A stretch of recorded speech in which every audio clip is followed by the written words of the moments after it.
आपको ले चलते रोजगार मेले में प्रधानमंत्री नरेंद्र मोदी क्या कुछ वर्चुअली संबोधन में कह रहे हैं, सुनवाते हैं आपकी सर्वोच्च प्राथमिकता देशवासियों की ईज ऑफ लिविंग ही होनी चाहिए। साथियों, कुछ ही दिन पहले 26 नवंबर को देश ने संविधान दिवस मनाया है। यही वो तारीख है जब 1949 में देश ने सभी नागरिकों को एक समान अधिकार देने वाले संविधान को अपनाया था। संविधान के मुख्य शिल्पी बाबा साहब ने एक ऐसे भारत का सपना देखा था जहां सबको एक समान अवसर देकर सामाजिक न्याय स्थापित किया जाए।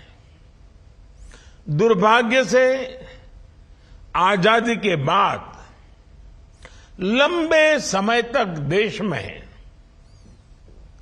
समानता के सिद्धांत की अनदेखी की गई। 2014 से पहले समाज के एक बड़े वर्ग को मूलभूत सुविधाओं से वंचित रखा गया था। 2014 में जब हमें देश ने सेवा करने का मौका दिया, सरकार चलाने की जिम्मेवारी दी, तो सबसे पहले हमने वंचितों को वरीयता इस मंत्र को लेकर के आगे बढ़ने का दिशा आरंभ की। सरकार खुद चलकर उन लोगों तक पहुंची जिन्हें कभी योजनाओं का लाभ नहीं मिला,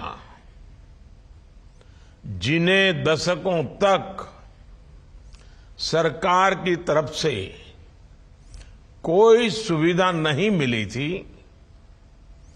हम उनका जीवन बदलने का प्रयास कर रहे हैं। सरकार की सोच में, सरकार की कार्य संस्कृति में ये जो बदलाव आया है, इसकी वजह से आज देश में अभूतपूर्व परिणाम भी सामने आ रहे हैं। ब्यूरोक्रेसी वही है, लोग वही हैं, फाइलें वही हैं, काम करने वाले भी वही है, तरीका भी वही है। लेकिन जब सरकार ने देश के गरीब को, देश के मध्यम वर्ग को प्राथमिकता दी,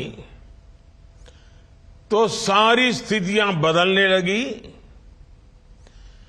बहुत तेज गति से एक के बाद एक कार्यशैली भी बदलने लगी, कार्य पद्धति बदलने लगी, जिम्मेवारियां तय होने लगी और जन सामान्य की भलाई के पॉजिटिव रिजल्ट सामने आने लगे।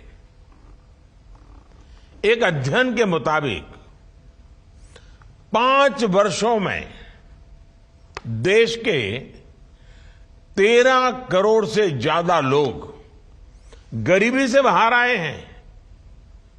इससे पता चलता है कि सरकार की योजनाओं का गरीब तक पहुंचना कितना बड़ा परिवर्तन लाता है। आज सुबह ही आपने देखा होगा कि विकसित भारत संकल्प यात्रा किस तरह गांव-गांव में जा रही है। आपकी तरह ही सरकार के कर्मचारी सरकार की योजनाओं को गरीब के दरवाजे तक ले जा रहे हैं। सरकारी सेवा में आने के बाद आपको भी ऐसी ही नियत से, नेक नियत से, ऐसे ही समर्पण भाव से, ऐसी ही निष्ठा से अपने आप को जनता जनार्दन की सेवा के लिए खपाना ही है।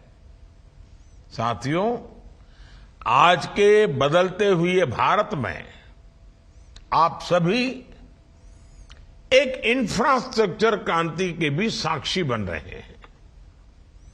आधुनिक एक्सप्रेसवे हो, आधुनिक रेलवे स्टेशन हो, एयरपोर्ट्स हो, वाटरवे हो, आज देश इन पर लाखों करोड़ रुपए खर्च कर रहा है। और जब सरकार इतने बड़े पैमाने पर इंफ्रास्ट्रक्चर पर धन खर्च कर रही है,